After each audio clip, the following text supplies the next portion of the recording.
کثیر بہت سے، یا اکثر، منہم ان میں سے، یعنی اکثر ان میں سے پھر دوبارہ انہوں نے وہی حرکت کی. واللہ اور اللہ بصیر وہ دیکھنے والا ہے، بما ساتھ اس کے جو یعملون وہ سب کرتے ہیں، یعنی اللہ ان کے ہر عمل کو دیکھنے والا ہے. تو یہ 2 آیات آپ کے سامنے تلاوت کی گئی، ان کا ترجمہ آپ کے سامنے پیش کیا گیا، جن میں سب سے پہلی جو آیت ہے اس میں اللہ رب العزت نے بنی اسرائیل کو ان کے عہد کے حوالے سے یاد کیا ہے کہ یقیناً اللہ رب العزت نے بنی اسرائیل سے ایک عہد لیا، اور ان کے یہاں پر اس عہد کو پورا نہ کرنے کا اصل میں بیان کیا جا رہا ہے. تو یہ سورت جو سورۃ المائدہ ہے، اس کے آغاز ہی میں آپ جانتے ہیں کہ ہم نے آیت نمبر 12 کے اندر، اور اسی طرح سورۃ البقرہ کی آیت نمبر 83 سے 85 تک کے اندر یہ چیز پڑھی تھی کہ اللہ رب العزت نے بنی اسرائیل کے ساتھ بہت پختہ عہد و پیمان کیے، تاکہ اس عہد کی وجہ سے وہ اس کا لحاظ کریں گے، اس کا پاس کریں گے اور سیدھے راستے پر رہیں گے. اور گویا اسی عہد کی طرف دوبارہ اب اس آیت کے اندر جو اس سورت کے شروع میں بھی تذکرہ کیا گیا عہد کا، تو اسی کی طرف دوبارہ یہاں پر اشارہ کیا گیا ہے. یعنی ہم نے ان سے عہد لیا کہ، اور وہ عہد کیا تھا کہ توحید کہ اللہ کو ایک ماننا ہے، اور شریعت کے اوپر تمہیں قائم رہنا ہے، اس کی حدود کے اوپر تم نے عمل کرنا ہے، اور جو رسول تم پر بھیجے جائیں گے تم نے ان کی بات ماننی ہے، ان کا کہا ماننا ہے، ان کے اوپر ایمان لے کر آنا ہے. جبکہ یہاں پر ان کا وہ برا عمل بتایا جا رہا ہے کہ اس سب کے باوجود ان لوگوں نے کیا کیا، جب بھی ان کی طرف کوئی ایسا رسول آتا کہ جو ان کی خواہش نفس کے مطابق فیصلہ نہ کرتا، ان کے مطابق ان کے اوپر حکم نافذ نہ کرتا، تو فریقاً کذبوا و فریقاً یقتلون، تو ان میں سے کچھ کو تو وہ ان کو جھٹلا ہی دیتے اور کچھ کو وہ قتل کر دیتے تھے. تو یہ معاملہ ان یہود کا رہا. یہ اصل میں ان کی ایک بدفعلی اور یہ ان کے اتنے بڑے ایک کہہ لیں جو سیاہ کاری ہے اس کا ذکر اللہ رب العزت نے یہاں پر کیا ہے. اور اگر ہم اس کو غور سے دیکھیں تو ایک لفظ یہاں پر اللہ نے فرمایا کہ جب رسول ان کی طرف آتے کیا لے کر، لا تہوی انفسہم، جو ان کے نفسوں کے مطابق نہ ہوتا، جو ان کی خواہش کے مطابق نہ ہوتا. آج بھی ہم دیکھیں کہ آج ہماری طرف اب رسول تو آخری جو تھے وہ آ چکے، قرآن جو آخری کتاب تھی وہ آ چکی، اور جب آج کسی مسلمان کے سامنے وہ احکامات پیش کیے جاتے ہیں جو اللہ نے قرآن میں ذکر کیے ہیں یا جن کا رسول اللہ صلی اللہ علیہ وسلم نے شریعت کے اندر اس کی وضاحت فرمائی ہے، نافذ فرمائے ہیں، تو کیا ہم میں ایسے فریق، ایسے لوگ موجود نہیں ہیں کہ جو اگر وہ ہمارے نفس کے مطابق نہ ہو، ہماری خواہش کے مطابق نہ ہو، جیسا ہم چاہتے ہیں، جیسا ہمارا عقیدہ ہے اس کے مطابق نہ ہو، تو ہم اس کو ریجیکٹ کر دیتے ہیں، ہم اس کو چھوڑ دیتے ہیں کہ جناب ہم میں ایسا نہیں ہے. آپ کسی کو بتائیں کہ جناب نماز کا صحیح طریقہ یہ ہے، اللہ کے نبی سے تو یہ ثابت ہے، وہ کہیں گے ہم میں ایسے نہیں ہے. آپ انہیں کہیں کہ جناب صحیح عقیدہ تو قرآن میں تو یہ بیان کیا گیا، وہ کہیں گے ہم میں ایسا نہیں ہے. ہاں ٹھیک ہے قرآن میں ہے لیکن ہم ایسا نہیں سمجھتے. تو یہ وہی چیز ہے کہ جب ان کی خواہش نفس کے مطابق وہ چیز نہیں آتی ہے تو فریقاً کذبوا، تو وہ انبیاء کو جھٹلا دیتے ہیں. یعنی نبی کو کسی کو جھٹلانا بھی ان کے لیے پھر کچھ بڑی بات نہیں ہوتی ہے. لیکن بنی اسرائیل تو اس سے بھی آگے بڑھے کہ انہوں نے تو کچھ نبیوں کو جھٹلایا اور ساتھ ساتھ کچھ کو قتل کر دیا. پھر آگے اللہ رب العزت دوسری اگلی آیت میں کیا فرماتا ہے، وَحَسِبُوا أَلَّا تَكُونَ فِتْنَةٌ فَعَمُوا وَصَمُّوا ثُمَّ تَابَ اللَّهُ عَلَيْهِمْ. تو فتنہ کا جو اصل معنی ہے وہ تو ہوتا ہے آزمائش کرنا. تو یہاں پر لیکن یہ فتنہ جو معنی آیا ہے یہ ان کی اصل میں اس بے پرواہی کے انداز میں آیا ہے کہ انہوں نے یہ خیال کیا کہ ان کے اوپر کبھی کوئی سختی آئے گی نہیں، ان کی آزمائش لینے کی تو ضرورت ہی نہیں ہے. کیوں؟ وہ اس وجہ سے کہ وہ اپنے آپ کو اللہ رب العزت کا چہیتا، اللہ کا بیٹا سمجھتے تھے. جیسا سورہ بقرہ وغیرہ میں بھی یہ ساری چیزیں پہلے آ چکی ہیں کہ وہ سمجھتے تھے کہ ہم اللہ کے بڑے ہی چہیتے. سورۃ النساء میں، سورۃ المائدہ میں یہ ہم بار بار یہ چیزیں پڑھ چکے ہیں کہ یہ لوگوں کے اندر جو بیماری تھی وہ یہ کہ اپنے آپ کو کوئی اسپیشل چیز سمجھتے تھے، اپنے آپ کو اللہ کا بیٹا اور چہیتا سمجھتے تھے کہ ہماری تو جناب پار ہی پار ہے، ہم تو جہنم میں کبھی جا ہی نہیں سکتے ہیں، جنت میں جانا ہی، جنت ہماری ہی تو ہے، چاہے کوئی عمل کریں یا نہ کریں. تو انہوں نے بھی یہ گمان کر لیا تھا کہ ہمارے اوپر کوئی بھی فتنہ نہیں آئے گا، کوئی آزمائش نہیں آئے گی، ہمارے اوپر کوئی سختی نہیں آئے گی، کوئی بدبختی یا غلبہ دشمن ہم پر نہیں آ سکتا ہے. تو لہٰذا یہ ایک ان کے اندر، ان کے ذہنوں کے اندر یہ ایک چیز پیدا ہو گئی. اور اس کی وجہ کیا تھی؟ پیچھے وہی وجہ کہ ہم اللہ کے بیٹے ہیں، ہم اللہ کے چہیتے ہیں. تو یہ انہوں نے خیال کیا، اور یہ خیال جب کسی کے اندر پیدا ہو جاتا ہے تو پھر اس کا نتیجہ کیا نکلتا ہے وہ اللہ نے آگے بیان کیا. تو جب کسی انسان کے اندر یہ ہو کہ میں کوئی بڑے باپ کی اولاد ہوں. آج بھی دیکھیے معاشرے میں بھی ایسا ہی ہوتا ہے کہ کوئی بڑا کسی آرمی افسر کا بیٹا ہو یا کسی بہت بڑے پولیس کا یا کسی پولیٹیشین کا بیٹا ہو, اس کا کوئی رشتہ دار ہی ہو, ایون کسی جرنلسٹ کی پلیٹ کس نے اپنی موٹر سائیکل کے پیچھے لگا لی ہو, تو جناب پھر اس کی آپ دیکھیں کہ اس کی حالت کیسی ہے. وہ کسی کو کچھ سمجھتا ہی نہیں ہے, کوئی اس کے سامنے کوئی چیز ہی نہیں ہے. تو یہی خیال ان کے دماغوں میں جب آیا تو پھر کیا ہوا, فعمو و سمو, تو ان کے اندر یہ دو بیماریاں پیدا ہوئیں. کیا؟ وہ اندھے ہو گئے, وسمو, اور وہ بہرے ہو گئے. اور جب کوئی بندہ اندھا ہو جائے اور بہرا ہو جائے, آپ گمان کریں کہ کوئی شخص ہے وہ اندھا بھی ہے اور وہ سن بھی نہیں سکتا ہے, بہرا ہے, تو اب ایسے شخص کو آپ کیا ہدایت کا راستہ کوئی بتا سکتے ہیں؟ آپ بات کریں گے وہ سن ہی نہیں سکتا, آپ اس کو اشارہ کر کے بتانے کی کوشش کریں گے وہ دیکھ ہی نہیں سکتا, تو آپ اس کو سمجھا ہی نہیں سکتے ہیں. تو لہٰذا وہ اس وجہ سے اپنے اس گمان کے اندر, اپنے خمار کے اندر, فعمو و سمو, وہ سب اندھے ہو گئے اور وہ سب بہرے بن گئے. ثم تاب اللہ علیہم, تو اس کے بعد اللہ رب العزت نے ان کی توبہ قبول کی. تو یہ جو پہلے دفعہ جو یہاں پر بات کی گیا, کیونکہ یہ لفظ 2 دفعہ آتا ہے, تو وہ اندھے ہو گئے اور بہرے ہو گئے. تو اس حوالے سے مفسرین لکھتے ہیں کہ ان کا حق سے اندھے اور بہرے ہونا یہاں پر مراد ہے. یعنی یہ اصلی اندھا اور بہرا ہونا نہیں ہے, بلکہ حق کے سامنے انہوں نے آنکھیں بند کر لی, حق کو سننے سے انکار کر دیا, اور اس وجہ سے اللہ رب العزت نے ان کے اوپر پھر آزمائشیں نازل کی. تو پہلی مرتبہ جو ان کے اوپر آزمائشیں آئیں, جو ہم پہلے بھی پڑھ چکے ہیں, وہ یہ کہ بخت نصر کو ان پر مسلط کر دیا گیا, جس نے ان کی مسجد اقصی کو بھی جلا ڈالا اور ان کے اموال بھی لوٹے اور ان کی اکثریت کو لونڈی اور غلام بنا کر بابل لے گیا.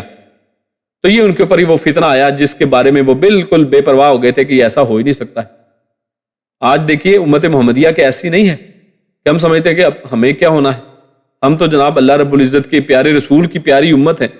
اور اپنے آپ کو ہم کچھ ایسا سمجھتے ہیں کہ ہم کچھ بھی نہ کریں, ہم چاہے گناہ پہ گناہ کرتے چلے جائیں, ہم چاہے اللہ کی ایک بات نہ مانیں, رسول کی ایک بات کی دھجیاں اڑا دیں, اس کے باوجود ہیں تو ہم اللہ کے رسول کی امت. یعنی ہم اپنے آپ کو کچھ اسپیشل سمجھنے کی وجہ سے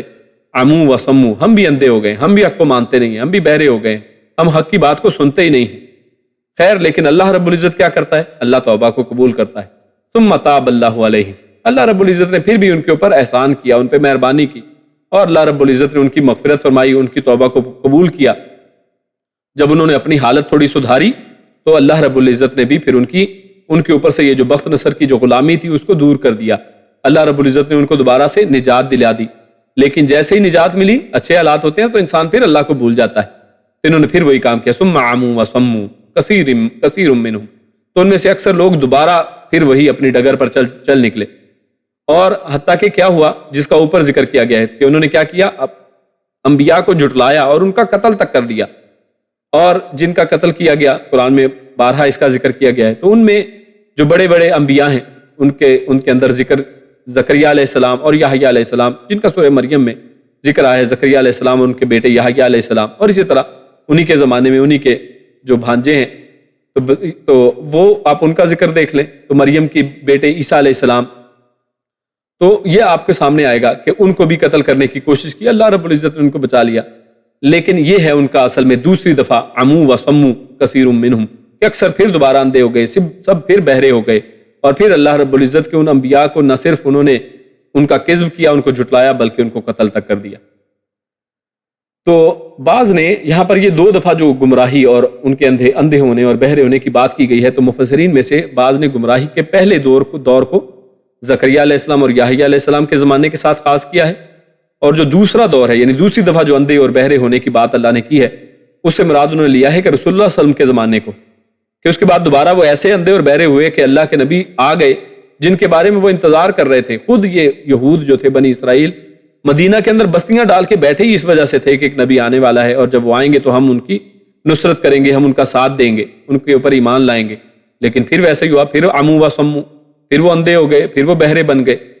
تو کچھ نے اس سے یہ مراد دیا ہے. اور کثیر منہم جو یہاں پر لفظ ہے کہ اکثر ان میں سے, یعنی سب نہیں کہا بلکہ اکثر کی بات کی ہے, تو اس کا مطلب یہ ہے کہ کچھ حق پرست بھی ہو گئے تھے, لیکن وہ بہت کم تھے, 10-12 سے زیادہ وہ لوگ نہیں تھے, جن میں عبداللہ بن سلام اور ان کے کچھ ساتھی جو ہیں جنہوں نے اسلام قبول کیا تھا. اور اس کا ایک معنی یعنی اس انداز میں بھی یہ 2 دفعہ جو یہاں پر عمو و سمو اندھے اور بہرے ہونے کی بات کی جا رہی ہے, تو سورہ بنی اسرائیل کے اندر آیت نمبر 4 کے ساتھ بھی اس کا تعلق ہو سکتا ہے کہ جہاں پر اللہ رب العزت نے یہی بات کی لَتُفْسِدُنَّ فِي الْأَرْضِ مَرَّتَيْن، کہ وہ زمین کے اندر 2 دفعہ تم ضرور فساد مچاؤ گے۔ تو ان کے 2 دفعہ فساد مچانے کو یہاں پر اصل میں اللہ رب العزت نے 2 دفعہ ذکر کیا ہے۔ ایک دفعہ پہلے انہوں نے فساد مچایا، اسی انداز میں کہہ لیں کہ زکریا اور یحییٰ علیہ السلام کے قتل کے حوالے سے، اور اس کے بعد پھر رسول اللہ صلی اللہ علیہ وسلم کے بعد اب امت محمدیہ کے ساتھ جو ان کا بیر ہے، ان کا بغض ہے، وہ آپ اس کو دیکھ سکتے ہیں۔ تو اس سے ممکن ہے کہ دونوں ہی ادوار کی طرف یہ اشارہ۔ تو آخر میں اللہ فرماتا ہے واللہ بصیر بما یعملون، تو اس سے مقصود انہیں اللہ اور اس کے عذاب سے ڈرانا ہے کہ اللہ رب العزت جو تم کر رہے ہو اللہ اس کو دیکھ رہا ہے۔ یعنی ایسی بات نہیں ہے کہ تم لوگوں کے نظروں میں تو دھول جھونک سکتے ہو لیکن اللہ رب العزت کو تم گمراہ نہیں کر سکتے ہو۔ اس کے بعد ہم اگلے موضوع کی طرف چلتے ہیں۔ اللہ فرماتا ہے لقد كفر الذين قالوا ان الله هو المسيح ابن مريم وقال المسيح يا بني اسرائيل اعبدوا الله ربي وربكم انه من يشرك بالله فقد حرم الله عليه الجنة ومأواه النار وما للظالمين من انصار۔ اللہ فرماتا ہے لقد، البتہ تحقیق یعنی یقیناً، کفارہ کفر کیا، الذین ان لوگوں نے، قالو جنہوں نے کہا، ان سب نے کہا، ان اللہ بے شک اللہ، وہی ہے، المسیح مسیح ابن مریم، مریم کا بیٹا، یعنی اللہ ہی مسیح ابن مریم بن گیا ہے۔ وقال المسیح، اور کہا مسیح علیہ السلام نے، یا بنی اسرائیل، اے بنی اسرائیل، اعبدوا اللہ، اعبدو یعنی عبادت کرو تم سب اللہ، اللہ کی، ربی وہ اللہ جو میرا بھی رب ہے، وربکم اور تم سب کا بھی رب ہے، انہو بے شک وہ، من یشرک باللہ من جو یشرک شرک کیا، باللہ اللہ کے ساتھ، فقد تو تحقیق یقیناً، حرم حرام کر دے گا، اللہ اللہ علیہ اس کے اوپر، الجنت جنت کو، ومأواہ اور ٹھکانہ ہوگا اس کا، النار آگ، وما اور نہیں، للظالمین ظالموں کا، من سے انصار کوئی مددگار۔ تو اس آیت نمبر 72 کے اندر اللہ رب العزت فرماتا ہے لقد کفر الذین قالوا ان اللہ هو المسیح ابن مریم۔ اب آپ جانتے ہیں پہلے جو باتیں چل رہی تھیں بنی اسرائیل کے حوالے سے چل رہی تھی، اور اسی بنی اسرائیل کی طرف اللہ رب العزت نے عیسیٰ علیہ السلام کو نبی بنا کر بھیجا، اور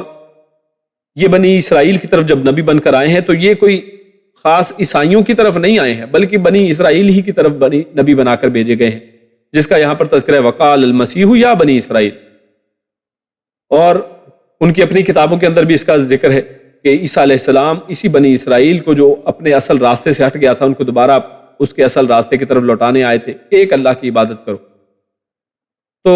اس آیت سے آپ یہ جان لیں کہ اب یہاں سے مسیح جو یعنی عیسائی جو ہیں، جو عیسیٰ علیہ السلام کو کی طرف جن کی نسبت کی جاتی ہے، یعنی نصارہ بھی جن کو کہا جاتا ہے، تو ان کی اب گمراہیوں کا بیان یہاں سے شروع ہو رہا ہے، اور اللہ رب العزت نے انہیں یہاں پر سزا سے ڈرایا ہے۔ تو ان لوگوں نے نصرانیوں کا وہ، اور یہاں پر جس کی بات کی جا رہی ہے کہ جنہوں نے یہ قول کہا کہ عیسیٰ ابن مریم جو ہے وہی اصل میں اللہ ہے، تو یہ عیسائیوں میں سب کا عقیدہ تو نہیں ہے، لیکن ان میں نصرانیوں کا یہ اس فرقے یا ان لوگوں کو یہاں پر مخاطب کیا جا رہا ہے جن کا یہ عقیدہ ہے، جو ایسی بات کرنے والے ہیں۔ وہ کیا بات کرتے ہیں کہ ان اللہ بے شک اللہ، یعنی ان کو اس میں کوئی شک نہیں ہے، ہوا کہ وہی ہے المسیح ابن مریم، کہ جو مسیح ابن مریم ہے، یعنی عیسیٰ علیہ السلام جو ہیں وہی اصل میں اللہ تعالیٰ ہے۔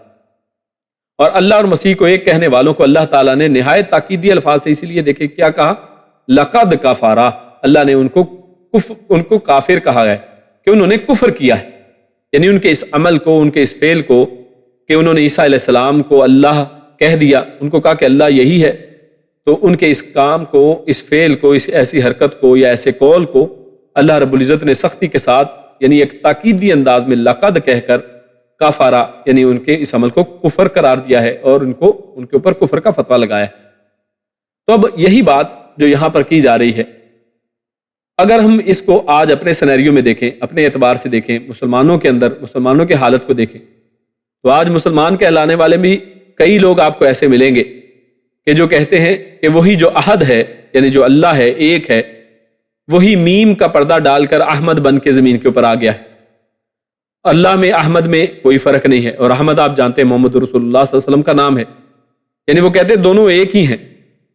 اور اللہ تعالیٰ بشری جو جامہ پہن کر آ گیا ہے، اللہ نے بشریت کا لباس پہنا ہے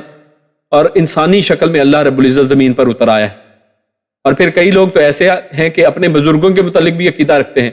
کہ وہ عبادت کرتے کرتے، یعنی ایسے ایسے وظائف ہیں اور ایسی ایسی عبادات ہیں کہ وہ کرتے کرتے اللہ میں فنا ہو کر ایک ہو گئے ہیں، یعنی اللہ کے اندر وہ فنا ہو چکے ہیں، اب اللہ اور ان میں کوئی فرق نہیں ہے۔ اور بعض ان کے متعلق کہتے ہیں کہ اللہ تعالیٰ ان میں اتر آیا ہے۔ تو یہ مختلف چیزیں جو ہیں آپ ایسے لوگوں کی کتابوں کے اندر آپ پڑھیں گے تو یہ جو یہاں پر عقائد بیان کیے گئے ہیں ان میں پہلا عقیدہ اتحاد اور دوسرا حلول کہلاتا ہے، یعنی ایک اتحاد ہے کہ سب اللہ کی ذات کے اندر جا کر شامل ہو گئے ہیں، اس ایک متحد ہو گئے ہیں، اور دوسرے کو کہتے ہیں کہ اس کے اندر حل ہو جانا، یعنی حلول کہلاتا ہے۔ اور اگر مسیح کو عین اللہ تعالیٰ یعنی مسیح اور اللہ تعالیٰ کو ایک کہنے والے کافر ہیں تو یہ پھر نام نہاد مسلمان کیوں کافر نہیں؟ یعنی اگر کوئی ایسا عقیدہ رکھے کہ وہ مسیح علیہ السلام کو کہے کہ یہی اللہ ہے، اللہ تعالیٰ مسیح کی شکل میں آ گئے ہیں، تو ایسا بندہ تو کافر ہو گیا، ہم اس کے اندر تردد نہیں کرتے ہیں۔ لیکن جب کوئی شخص مسلمانوں کے اندر ایسی بات کہہ دیتا ہے تو ہم اس کے اوپر پھر ہچکچاتے ہیں، ہم کہتے ہیں نہیں یار اس کے بارے میں پھر کیا کہہ سکتے ہیں۔ تو اصل میں یہ وہی شرکی عقیدہ ہے جبکہ جو عیسائیوں نے کہا تو وہی الفاظ آج مسلمانوں میں کہے جا رہے ہیں۔ اور ان کے جواب میں خود مسیح علیہ السلام نے کیا فرمایا؟ وقال المسیح یا بنی اسرائیل اعبدوا اللہ، کہ اے بنی اسرائیل تم ایک اللہ کی عبادت کرو، تم اللہ کی عبادت کرو۔ تم سب کو کس کی عبادت کرنی چاہیے؟ ایک اللہ کی، اس کو اپنا معبود بنانا چاہیے۔ اور انہوں نے اپنے آپ کو ہمیشہ اللہ کا بندہ کہا ہے، اور اس کا ذکر سورہ مریم کے اندر جب وہ پیدا ہوتے ہیں اس کا ذکر اللہ رب العزت فرماتا ہے آیت 30 کے اندر، کیا کہتے ہیں؟ انی عبد اللہ، اپنا تعارف جو سب سے پہلا کرواتے ہیں اپنی گود کے اندر، ماں کی گود میں، کیا کہتے ہیں کہ میں اللہ کا بندہ ہوں۔ اور لوگوں کو بھی اسی وقت فرمایا وَإِنَّ اللَّهَ رَبِّي وَرَبُّكُمْ، کہ بے شک اللہ جو میرا بھی رب ہے اور تم سب کا بھی رب ہے۔ یعنی کہ کبھی رب کا بھی کوئی رب ہو سکتا ہے، یعنی اگر مسیح بھی رب ہیں تو پھر ان کا بھی کیا کوئی رب ہے؟ کیسی ایک فضول قسم کی بات ہے۔ تو اسی کا انکار خود مسیح علیہ السلام نے کر دیا کہ اللہ جو ہے وہ میرا بھی رب ہے، لہٰذا میں رب نہیں ہوں اور وہ تم سب کا بھی رب ہے، فاعبدوہ، تم اسی ایک کی عبادت کرو۔ اور اس کے بعد جوانی میں جب پہنچے سورۃ الزخرف کی آیت نمبر 64 میں اس کا ذکر ہے، فرمایا ان اللہ ہوا ربی و ربکم فاعبدوہ، کہ بے شک اللہ وہ میرا بھی رب ہے اور تم سب کا بھی رب ہے، لہٰذا اسی کی عبادت کرو۔ تو انہوں نے اپنے بچپن میں، پنگوڑے میں، ماں کی گود میں، جوانی کے اندر، ہر زمانے میں یہ بات بار بار دہرائی ہے کہ میں تمہارا رب نہیں ہوں، میں اللہ کا بندہ ہوں، مجھے اللہ کا بندہ اور رسول ہی رہنے دو۔ نیز مسیح علیہ السلام کا یہ قول آج بھی ان کی انجیل یوحنا میں باب نمبر 7 میں موجود ہے، اور وہاں پر لکھا ہے کہ یہی ہمیشہ رہنے والی زندگی ہے کہ وہ تجھ حقیقی الہ کو اور اس یسوع مسیح کو پہچانے جسے تو نے رسول بنا کر بھیجا ہے۔ یعنی یسوع مسیح کو، عیسیٰ علیہ السلام کو صرف رسول بنا کر بھیجا گیا ہے۔ آگے فرماتا ہے اللہ اسی آیت کے اندر انہ من یشرک باللہ فقد حرم اللہ علیہ الجنۃ ومأواہ النار۔ یہاں پر اللہ رب العزت نے ایک اصولی بات کی ہے اور فقد کہہ کے یعنی یقینی بات کے طور پر اس کو بیان کیا ہے کہ جو شخص بھی شرک کرتا ہے، من یشرک باللہ، وہ کوئی بھی ہو، یعنی ایسا نہیں ہے کہ نہیں وہ مسلمان نہیں ہو سکتا یا مسلمان تو شرک کر ہی نہیں سکتا۔ بہت سے لوگوں نے اس گمراہی میں بھی لوگوں کو ڈال دیا ہے کیونکہ وہ اپنے شرک کا دھندا بند نہیں کرنا چاہتے ہیں، تو انہوں نے لوگوں کو اس چکر میں ڈال دیا کہ کوئی مسلمان تو شرک ہی نہیں کر سکتا ہے، مسلمان سے شرک کیسے ہو سکتا ہے؟ جبکہ اللہ رب العزت ایک اصولی بات بیان کر رہے ہیں، انہ من یشرک باللہ، جو بھی اللہ کے ساتھ شرک کرے گا، اس اصول میں سب برابر ہیں، چاہے وہ عیسائی ہوں، چاہے وہ کافر ہوں، مشرکین ہوں، وہ مسلمان ہوں، چاہے وہ کلمہ پڑھنے والے ہوں، کلمہ نہ پڑھنے والے ہوں، جو بھی شخص اللہ رب العزت کے ساتھ شرک کرے گا فقد حرم اللہ علیہ الجنہ، اللہ رب العزت نے اس کے اوپر جنت کو حرام کرا دے دیا ہے، ومأواہ النار، اور اس کا ٹھکانہ ہمیشگی کی جہنم ہے۔ مأوا کہتے ہیں ایک ٹھکانہ، یعنی جس پہ انسان جب پہنچ جائے تو پھر بس اس کے بعد یہ نہیں ہے کہ اس سے آگے پھر اس نے جانا ہے، یعنی آگ پھر اس کا ٹھکانہ ہے، ایسا نہیں کہ کچھ دن آگ میں رہیں گے اور پھر بعد میں اللہ نکال دے گا ان کو، ایسی بات نہیں، بلکہ اللہ نے حرام کر دیا، یعنی دو دھاری یہاں پر تلوار اللہ نے چلائی ہے، دو انداز میں بات کو سمجھائے، نہ صرف یہ کہ جنت حرام ہے بلکہ ٹھکانہ بھی جہنم ہے، یعنی نہ کہ وہ ہمیشہ جہنم میں رہے گا، اس کی یہ بھی آس اور امید ختم کر دی کہ کبھی ان کو اللہ رب العزت جہنم سے نکال کے کبھی جنت میں داخل کرے گا، نہیں، ایسا ہو ہی نہیں سکتا، اللہ نے جنت ان کے اوپر حرام کر دی ہے۔ وَمَا لِلظَّالِمِينَ مِنْ أَنصَارٍ، ایسے لوگ جو ہیں انہوں نے کیونکہ بہت سے مددگار اپنے سمجھ لیے ہیں، بنا لیے ہیں، گڑھ لیے ہیں، کہ ہمارے تو بڑے مددگار ہیں، قیامت والے دن بھی مدد کریں گے اور دنیا میں بھی بڑے مدد کرتے ہیں. لوگ کئیوں کے نعرے مارتے ہیں، یا علی مدد کوئی کہتا ہے، کوئی یا غوث مدد کہتا ہے، کوئی کسی کی مدد مانگتا ہے. اور اسی لیے اللہ نے فرمایا کہ وَمَا لِلظَّالِمِينَ مِنْ انصار، کہ ان ظالموں کا، اور قرآن میں اللہ رب العزت نے ظلم کا ذکر جب کیا تو اللہ کیا فرماتا ہے؟ ان الشرک لظلم عظیم، کہ شرک ہی اصل میں سب سے بڑا ظلم ہے. تو اللہ فرماتا ہے ان ایسے ظالموں کا، ایسے شرک کرنے والوں کا کوئی مددگار پھر نہیں ہوگا. یعنی وہ چاہے جن کو مرضی پکارتے رہیں، ان سب کی کوئی مدد نہیں کر سکتا ہے، کوئی ان کو جہنم سے نہیں بچا سکتا ہے. آگے چلتے ہیں. اللہ رب العزت نے نصارہ کا جو عقیدہ تثلیث ہے، اور پھر اسی کے تناظر میں ہم بات کریں گے عقیدہ وحدت الوجود کی، اس کا تذکرہ کرتے ہیں. اللہ فرماتا ہے آخری آیت آج کے درس کی، لَقَدْ كَفَرَ الَّذِينَ قَالُوا إِنَّ اللَّهَ ثَالِثُ ثَلَاثَةٍ وَمَا مِنْ إِلَٰهٍ إِلَّا إِلَٰهٌ وَاحِدٌ وَإِن لَّمْ يَنتَهُوا عَمَّا يَقُولُونَ لَيَمَسَّنَّ الَّذِينَ كَفَرُوا مِنْهُمْ عَذَابٌ أَلِيمٌ. لقد یہاں پر بھی ایک تحقیق اور یقین اور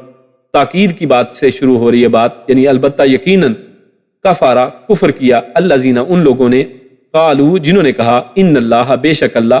ثالثو تیسرا ہے، ثلاثہ تین کا، یعنی تین میں سے ایک ہے، و اور حالانکہ ما نہیں ہے، من الہ کوئی بھی الہ، الہوں میں سے کوئی بھی، الا سوائے الہ واحد صرف ایک معبود کے، جبکہ یعنی عبادت کے لائق معبودوں میں سے جو صرف ایک معبود اللہ ہے، اس کے علاوہ کوئی ایسا لائق نہیں ہے کہ اس کی عبادت کی جائے. وَإِن لَّمْ يَنْتَهُوا، اور ان اگر لم نہ يَنْتَهُوا وہ باز آئے، انہوں نے انتہا نہ کی ہے جب تک، یعنی اگر وہ باز نہ آئے، اما اس سے جو یقولون وہ سب کہتے ہیں، لَيَمَسَّنَّ یہاں پر بھی تاکیدی لام سے آغاز ہے، یمسنّ وہ ضرور چھوئے گا، یعنی البتہ وہ ضرور چھوئے گا، الذین ان لوگوں کو، کفروا جنہوں نے کفر کیا، منہم ان میں سے، عذاب علیم دردناک عذاب سے، یعنی دردناک عذاب ضرور ان کو آ کر ملنے والا ہے جو ایسی بات کہنے والے ہیں. تو یہ جو آیت ہمارے سامنے، آیت نمبر 73 ہم نے پڑھی، اس میں یہی جو عیسائی ہیں، جو اپنے آپ کو عیسائی کہتے ہیں، نصارہ کہتے ہیں، ان کے قول کا ذکر اللہ نے فرمایا ہے، اور ان کو بھی اللہ رب العزت نے یقینی طور پر کافر کہا ہے، ان کے کفر کو یقینی طور پر بیان کیا ہے کہ وہ لوگ جو یہ کہتے ہیں. اور یہاں پر دیکھیے ایک اہم بات ہے وہ نوٹ کرنے والی، کہ یہاں پر کرنے کی کوئی بات نہیں کی گئی بلکہ کہنے کی بات کی گئی ہے. اس کا مطلب ہے کہ انسان کے اقوال، انسان جو بات زبان سے نکالتا ہے وہ کتنی عام ہے. اسی لیے انسان کو پہلے سوچنا چاہیے اور پھر بولنا چاہیے، پہلے تولو پھر بولو. تو اللہ رب العزت نے ان کے قول کو یہاں پر بیان کیا ہے، عمل تو اس کے بعد ہے، پہلے عقیدہ ہے، تو یہ عقیدے کو بیان کیا جا رہا ہے کہ ان کا عقیدہ کیا ہے،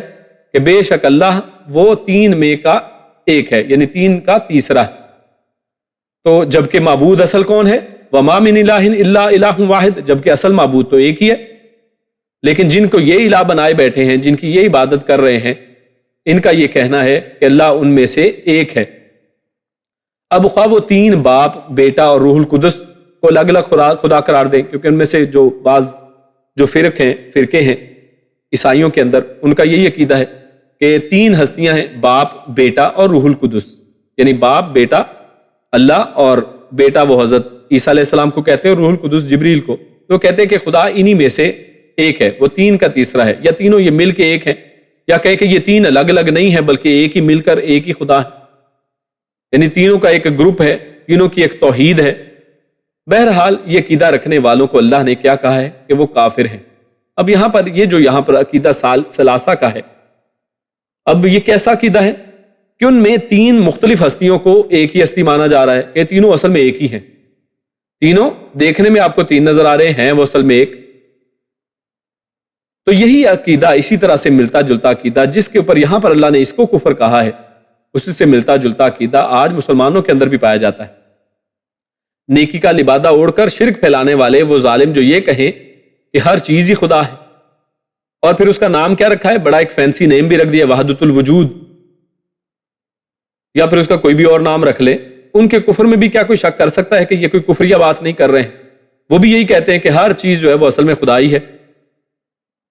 ہر چیز جس کی بھی دنیا کے اندر عبادت کی جا رہی ہے وہ کہتے ہیں کہ اللہ رب العزت ہی کی عبادت کی جا رہی ہے، جس کی بھی عبادت دنیا میں ہوتی ہے. بلکہ اس عقیدے سے تو قرآن و سنت اور اسلام کی ہر بات اور ہر حکم ہی باطل ٹھہر جائے گا اگر کوئی ایسی بات کرے. مثلا ان کے مطابق حکم دینے والا بھی وہی ہے، یعنی اگر ہر چیز ہی اللہ ہے۔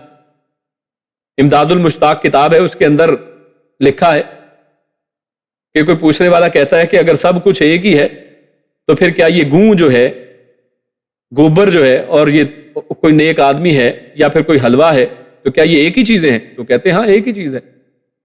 یعنی اس سب کو ایک ہی چیز سمجھتے ہیں کہ دنیا ایک کے ایک کونے کے اندر، ہر شنکر میں کنکر جیسا کہا جاتا ہے ہندوؤں میں یہ عقیدہ ہے کہ ہر کنکر میں شنکر،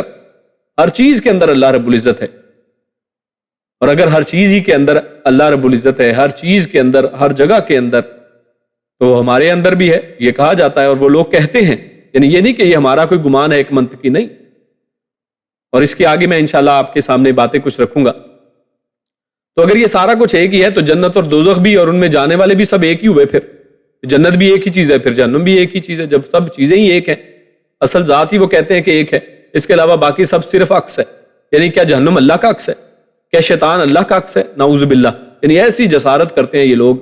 اور یہ تو وحدت الوجود کو سمجھانے کے لیے ایسی ایسی مثالیں پیش کرتے ہیں، کہتے ہیں کہ جناب جیسے کوئی آگ جلائے اور اس کو ایسے گھمائے تو وہاں پر ایک حالہ آپ کو ہوا میں ایک گھومتا ہوا دائرہ نظر آئے گا، جبکہ اصل میں وہ دائرہ نہیں ہے، آگ تو لکڑی کے اوپر بس لگی تھی، آپ نے گھمایا اور گھمانے سے ایک دائرہ نظر آنا شروع ہو گیا۔ یا اسی طرح آپ انسان شیشے کے سامنے کھڑا ہوتا ہے تو شیشے کے اندر کیا ہے؟ کچھ بھی نہیں، وہ آپ ہی کا ایک عکس ہے، جبکہ اصل تو صرف آپ کی ہے، باقی تو صرف عکس ہے۔ تو کیا اللہ رب العزت کا عکس ہے یہ سب جو جہالت ہے، یہ سب جو اللہ رب العزت کا عکس ہے؟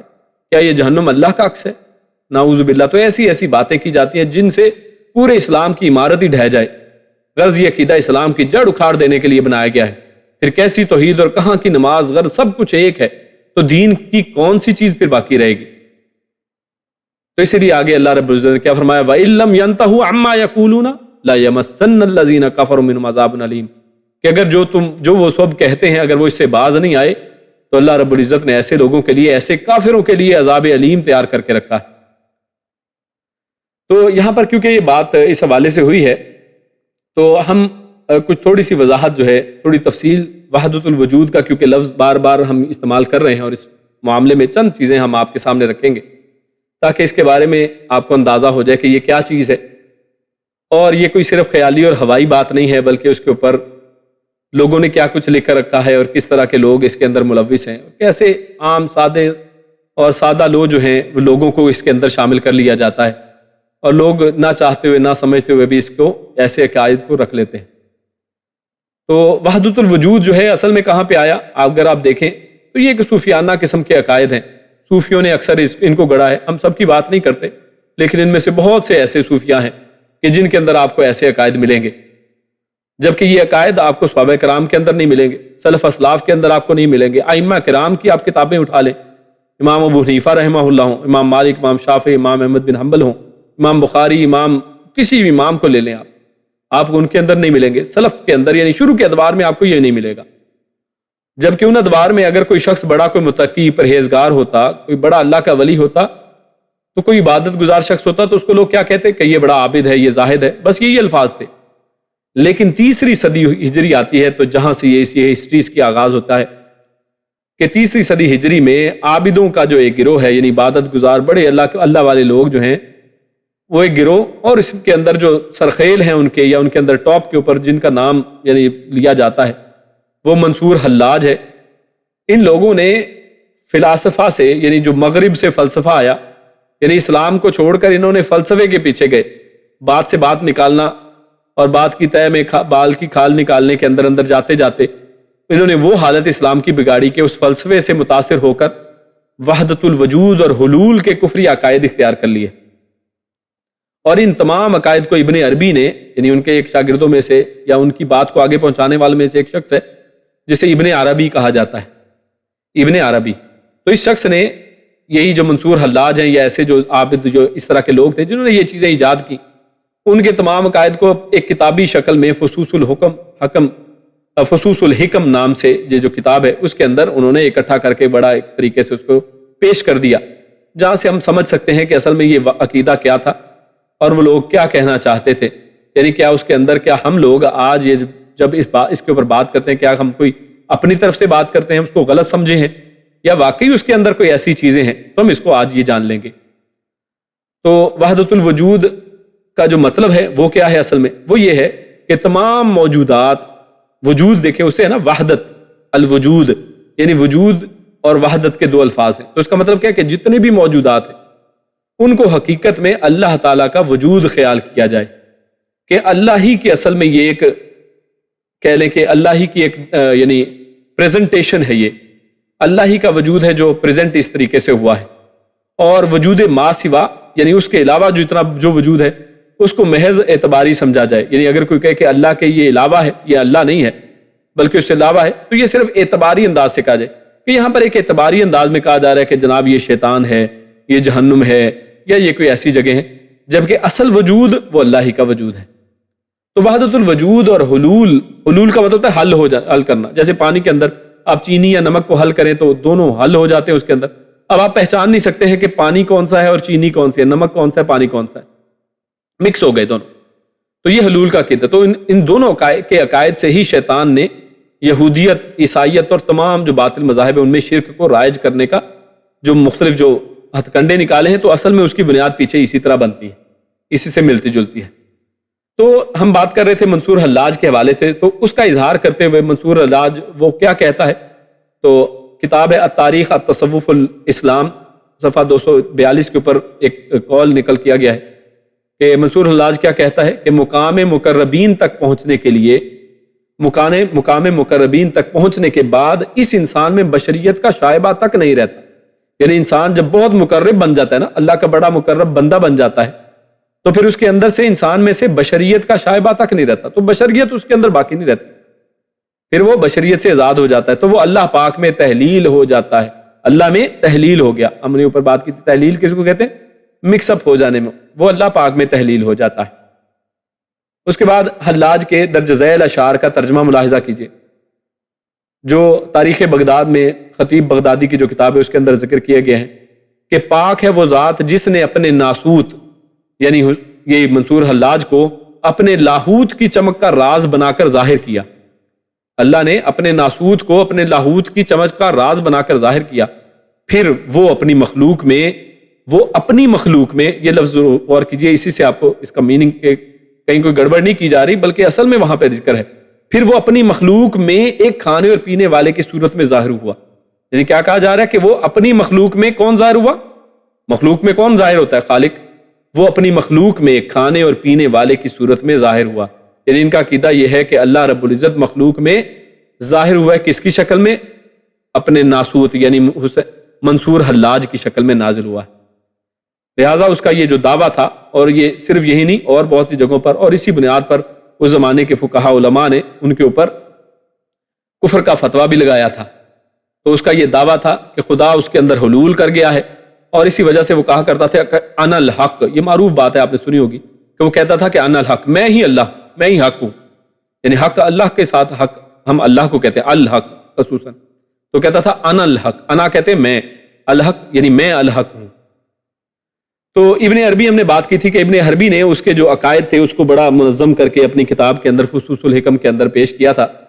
تو ابن عربی نے اپنی کتاب فتوحات مکیہ کے اندر بھی پہلے صفحے پر لکھا ہے کہ رب بندہ ہے، غور کیجئے کیا کہا جا رہا ہے، کیسے کفری اور شرکیہ یہ باتیں کی جا رہی ہیں، ان کو ذرا سنیں کہ رب بندہ ہے اور بندہ رب ہے، میں نہیں جانتا کہ ان میں احکام شرعیہ کا مکلف کون ہے، یعنی وہ کہتا ہے میں خود کنفیوز ہو گیا ہوں کہ رب بندہ ہے اور بندہ رب ہے، میں نہیں جانتا کہ ان میں سے پھر احکام شرعیہ یعنی نماز روزہ حج ہے اس کا مکلف پھر کون ہے۔ اگر میں یہ کہوں کہ بندہ ہے، یعنی اگر مکلف بندہ ہے یعنی بندے نے یہ کام کرنے ہیں، تو وہ خود ہی حق تعالیٰ ہے، تو یعنی وہ تو خود اللہ ہے، اور اگر کہوں کہ رب ہے یعنی مکلف اگر رب ہے کہ رب نے کرنے ہیں یہ کام، نمازیں رب نے پڑھنی ہے، تو وہ کیسے مکلف ہو سکتا ہے، یعنی اس نے کیوں پھر کام یہ کرنے ہیں۔ یعنی غور کیجئے یہ ہے فلسفہ اصل میں، کہ فلسفے کے اندر گھس کر ان لوگوں نے ایسا دین کا بیڑا غرق کیا ہے اور ایسے شرکیہ کفریہ عقیدے اپنے ان کتابوں کے اندر ذکر کیے ہیں۔ محی الدین ابن عربی اپنی کتاب فصوص الحکم میں اس کی وضاحت کرتے ہوئے کہتا ہے مزید کہ وجود حقیقی دراصل ایک ہے، وجود حقیقی یعنی اصل وجود صرف ایک، اور اس کے سوا جو وجود بھی نظر آتا ہے وہ با اعتبار ظاہر جداگانہ وجود معلوم ہوتا ہے، یعنی جو بھی اللہ کے علاوہ ہمیں نظر آتا ہے وہ ظاہر کے اعتبار سے ہمیں لگتا ہے کہ یہ جدا ہے، یہ کوئی ڈیفرنٹ چیز ہے، لیکن بات اعتبار باطن وجود حقیقی ہی کی ایک نمود ہے، لیکن اصل میں باطن یعنی اس کی ڈیپتھ میں، اس کی بیک سائڈ پہ دیکھا جائے، باطن میں دیکھا جائے تو اصل میں وہ ایک ہی وجود کی نمود ہے، یعنی اللہ ہی کی ذات کی اصل میں آگے اس کے پرتو ہیں، اسی کے اوتار ہیں، اور اس کے بالمقابل کیا ہے؟ کچھ نہیں ہے اللہ کے بالمقابل۔ حالانکہ ہم تو یہ کہتے ہیں نا کہ ایک طرف خالق ہے، اس کے بالمقابل مخلوق ہے، خود جس کا اللہ نے قرآن میں بار بار ذکر کیا ہے، لیکن یہ کہتے ہیں کہ اس کے بالمقابل کچھ بھی نہیں ہے، جو ہے وہ اسی وجود کی ایک صورت اور اس کا تعین ہے، یعنی جو کچھ بھی دنیا میں آپ کو نظر آ رہا ہے وہ اسی وجود کی ایک صورت ہے اور اس کا تعین ہے، یعنی آپ نے صرف متعین کر دیا کہ یہ جناب انسان ہے، یہ آصف ہے، یہ کاشف ہے اور یہ عاصم ہے، یہ لوگوں کے نام آپ نے متعین کر دیے، اسی وجود کی اصل میں تو ایک صورت ہے، نعوذ باللہ۔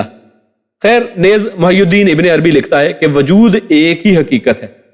اس لیے ذات باری کے سوا کچھ باقی نہ رہا، اس لیے یعنی ذات باقی، یعنی وہ کہتے ہیں، دیکھیں کیسے عقیدہ نکالا کہ ذات باری تعالیٰ اللہ کی ذات تو باقی ہے، باقی کچھ بھی باقی نہیں رہا، سب مر گئے سب کی، کیونکہ وہ کہتا ہے کیونکہ کوئی حقیقت نہیں ہے اس لیے سب باقی نہ رہے، چنانچہ کوئی ملا ہوا ہے نہ کوئی جدا ہے، یہاں ایک ہی ذات ہے جو عین وجود ہے۔ اسی طرح ابن عربی سورۃ الفاتحہ کی تفسیر میں لکھتا ہے کہ الحمدللہ، پس اللہ تعالیٰ ہی کے لیے مطلقاً حمد و ثنا ہے، اور تفصیل میں جائیں، یعنی یہاں تک تو بات ہو گئی کہ الحمدللہ اللہ ہی کے لیے حمد و ثنا ہے، آگے تفصیل میں خود ہی چلا گیا، کہتا ہے اور تفصیل میں جائیں تو وہ حامد کہتے ہیں حمد کرنے والے کو، کہ وہ حامد اور وہی محمود، یعنی وہی حامد ہے، حمد کرنے والا بھی وہی ہے، اور جس کی حمد کی جانی چاہیے وہ بھی وہی ہے، وہی محمود ہے، اور ابتدا و انتہا کے اعتبار سے وہی عابد ہے، یعنی عبادت کرنے والا بھی وہی ہے، اور جس کی عبادت کی جا رہی ہے معبود وہ بھی وہی ہے۔ یہ جناب یہاں پہ بات انہوں نے کی ہے۔ آگے اسی طرح با یزید بسطامی کا کہنا ہے کہ میں نے بہت سے مقامات کا مشاہدہ کیا، لیکن جب غور سے دیکھا تو خود کو اللہ کے مقام پر پایا، نعوذ باللہ۔ اسی طرح با یزید بسطامی کا ایک اور قول آگے ذکر تذکرۃ الاولیاء میں کیا گیا ہے کہ جب میں واصل حق ہوا، جب میں حق تک پہنچا، واصل کہتے ہیں یعنی پہنچنے کو، مل جانے کو، جب میں واصل حق ہوا تو خانہ کعبہ میرا طواف کرنے لگا۔ اللہ اکبر، دیکھیے کیسی کیسی باتیں ان لوگوں نے، یعنی یہی جو ہوتا ہے کفر، شیطان ایک راستہ کھولتا ہے پھر آگے بڑھتے بڑھتے لوگ کدھر تک پہنچتے ہیں، کہ میں جب واصل حق ہو گیا، یعنی جب میں خود ہی اللہ بن گیا ہوں تو پھر خانہ کعبہ میرا طواف کرنے لگا، جب میں سانپ کی کینچلی کی طرح با یزیدیت سے باہر نکلا، یہ خود کیا نام ہے ان کا، با یزید بسطامی، تو کہتے ہیں جب میں با یزیدیت سے باہر نکلا تو دیکھا کہ عاشق و معشوق یعنی اللہ اور یہ خود با یزید جو ہے دونوں ایک ہیں، یعنی دونوں ایک ہو گئے، اللہ معاف کرے۔ اسی طرح آخر میں ہم دو اور قول دیکھتے ہیں۔ امام ذاہبی رحمہ اللہ فرماتے ہیں کہ ابن عربی نے یہ جو اوپر اقوال پیش کیے گئے ہیں اس حوالے سے اب تبصرہ ہے امام ذاہبی رحمہ اللہ کا، وہ کہتے ہیں کہ ابن عربی نے وحدت الوجود والوں کے تصوف کے بارے میں بہت کچھ لکھا ہے، اور اس کی تصانیف میں سے سب سے گھٹیا تصنیف الفصوص ہے، جس کا ہم بات کر رہے ہیں، الفصوص الحکم۔ اگر اس میں کفر نہیں تو دنیا میں کہیں کفر ہے ہی نہیں۔ وہ کہتے ہیں کہ جی اس کی یہ تصنیف کفر سے بھری ہوئی ہے، اگر اس کو کفر نہیں کہنا تو پھر کفر کیا چیز ہے۔ اسی طرح ملا علی قاری حنفی رحمہ اللہ وہ کہتے ہیں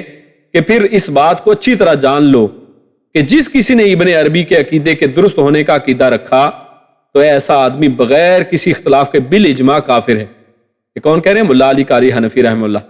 اور اختلاف اور کلام صرف اسی وقت ہے